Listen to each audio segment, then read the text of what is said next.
अस्सलाम वालेकुम my dear friends, how are you? कैसे हैं बेटा? ठीक है आप लोग? अच्छा बेटा, आज आपको डिफरेंस ऑफ टू सेट को how we represent it on Venn diagram, ठीक है? अगर दो सेट्स हैं तो ए डिफरेंस बी या बी डिफरेंस सी अगर आपने शो करना है वेन डायग्राम पर तो कैसे करते हैं इसको हम, ठीक है?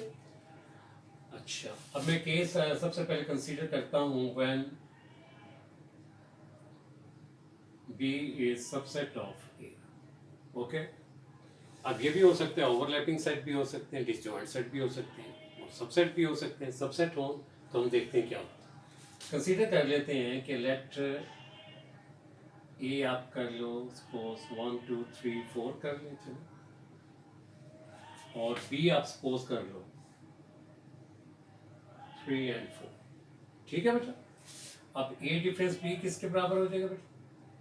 ए डिफरेंस बी आपके पास 1 2 3 4, डिफरेंस बी क्या है 3 and 4, तो कॉमन एलिमेंट खत्म, बाकी ए में 1 2 है, बी में नहीं है, तो ये लिख दो 1 and 2।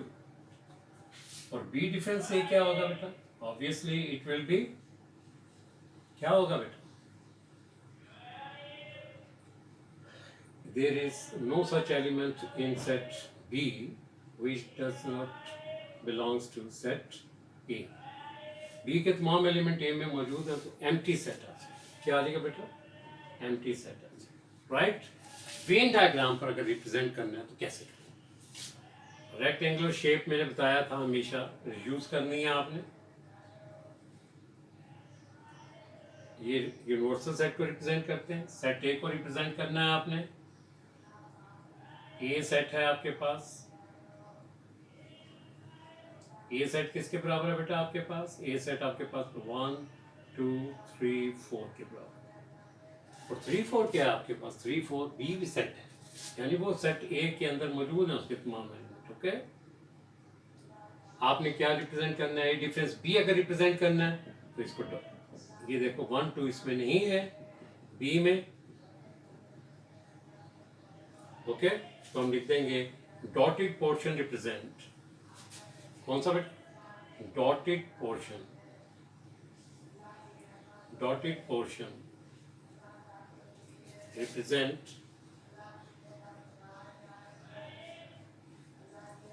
A difference B.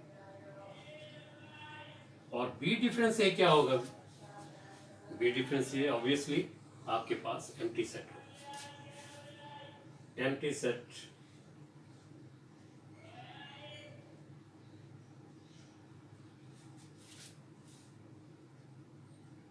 will represent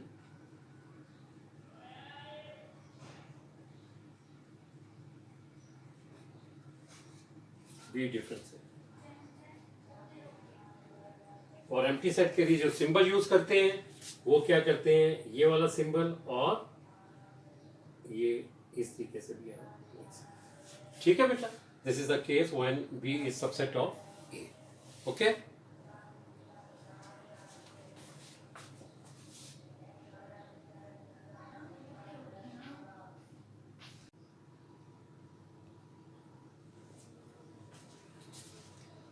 अच्छा स्टूडेंट, अभी मैं आपको बताता हूं when A and B are disjoint set, disjoint sets। अगर A और B डिसजॉइंट सेट हो, फर्स्ट क्या, A आपके पास हो 1 2 3 और B आपके पास हो 4 5 6, ठीक है बेटा? अब देखिए, अगर वैसे आपने A डिफरेंस B फाइंड करना हो, आपसे कहा जाए कि A डिफरेंस B फाइंड करें या B डिफरेंस A फाइंड करें, तो आप ये प्रोसीजर अडॉप्ट करते हो, ठीक है बेटा? कि A डिफरेंस B में जो A में हो और B में ना हो, ठीक है? अब ये कौन से सेट हैं आपके पास? ये डिसजॉइंट सेट। ये कौन से सेट हैं आपके पास? डिसजॉइंट सेट है। तो ये आपके पास क्या आ जाएगा कि 1 2 3 1 2 3। और B डिफरेंस A क्या आ जाएगा बेटा? B डिफरेंस A 4 5 6 और यहाँ पर ए आ जाएगा, तो ये आपके पास आ जाएगा 4 5 6। ओके, अब ये देखें ए डिफरेंस बी और बी डिफरेंस ए को मैं वेन डायग्राम की मदद से आपको बताता हूँ कैसे करेंगे। ठीक है बेटा, अब ये फर्स्ट ये आपके पास सेट ए के एलिमेंट क्या है? सेट ए है आपके पास 1 2 3 1 2 3 और सेट बी आपके पास है, सेट बी आपके पास है 4 5 6 4 5 6। ओके, डिसजॉइंट सेट भी है, तो ए डिफरेंस बी क्या आ जाएगा? जो ए में हो और बी में ना हो, तो मैं कह देता हूं कि डॉटेड पोर्शन विल रिप्रेजेंट, ये देखिए 1 2 3 नहीं है उसमें, तो ये आपके पास आ जाएगा। Dotted portion represent, dotted portion represent A difference B, A difference B.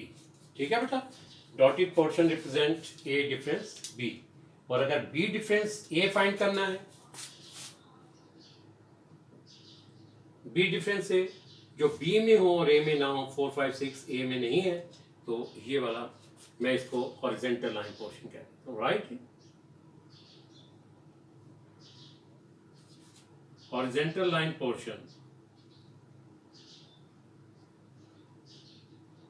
lined portion represent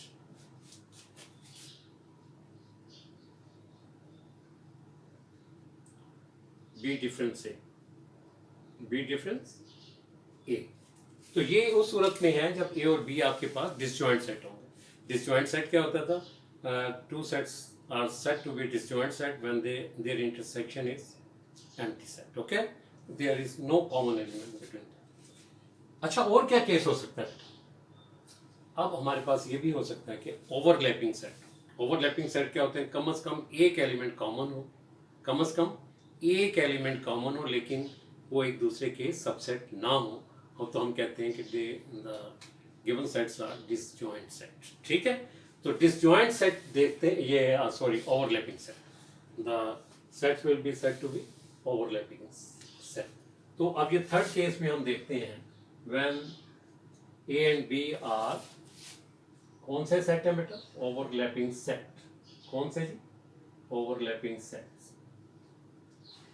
overlapping sets.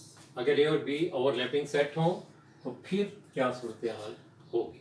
First क्या कि ए आपके पास ये है और बी आपके पास है, मैं लिख देता हूं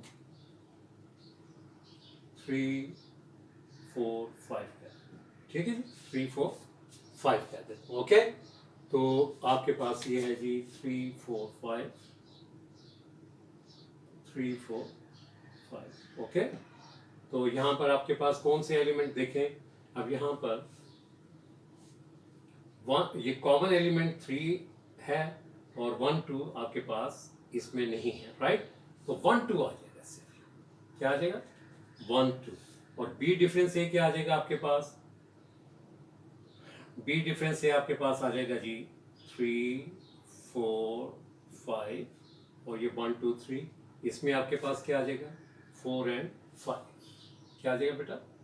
4 and 5 इसमें नहीं, तो ये आ गया। ठीक है, चलिए अब मैं इसको वेन डायग्राम की मदद से आपको समझाऊं।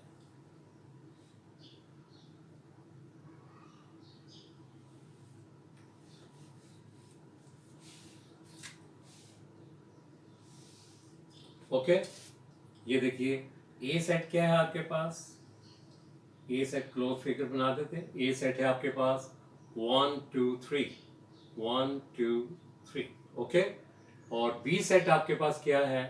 बी सेट आपके पास है 3 4 5, 3 उसमें भी है, ये कॉमन है। ठीक है, बी है आपके पास 3 4 5। तो आपके पास क्या कौन से एलिमेंट आपके पास होंगे जी जो ए में है और बी में नहीं है? 1 2। तो ये वाला जो पोर्शन आ जाएगा आपके पास हॉरिजेंटल लाइन पोर्शन, ठीक है। Horizontal line portion represent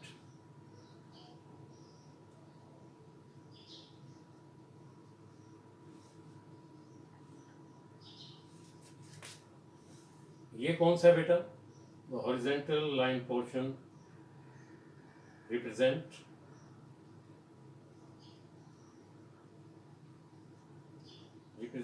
A difference B. क्या है बेटा? A difference B. और अगर आपने बी डिफरेंस ए फाइंड करना हो, बी डिफरेंस ए फाइंड करना हो, तो ये देखें बी डिफरेंस ए में आपके पास 4 5 नहीं है, तो इसको मैं कह देता हूं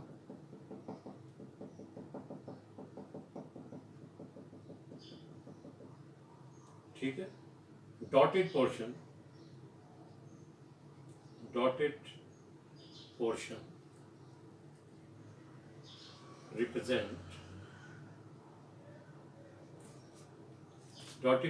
रिप्रेजेंट बी डिफरेंस। तो जब भी आपने आपसे कहा जाए कि वेन डायग्राम, तो सिर्फ ये प्रोसेस करना, ये नहीं करना, ओके। तो ये इस तरीके से ये तीनों के तीन केसेस हैं आपके पास। मैंने 3 केसेस बताए, सबसेट हो, डिसजॉइंट सेट हो और ओवरलैपिंग सेट, ठीक है बेटा। बिल्कुल आसान सा कंसेप्ट है, इसको आपने अच्छे तरीके से करना है। यही कंसेप्ट 8 में भी चलेगा आपके पास, 10th में भी चलेगा, फर्स्ट ईयर में, सेकेंड ईयर में, हर जगह पर यही कंसेप्ट आपके पास चलेंगे। इसको आपने अच्छे तरीके से करना है, ठीक है। टेक केयर, अल्लाह हाफिज़।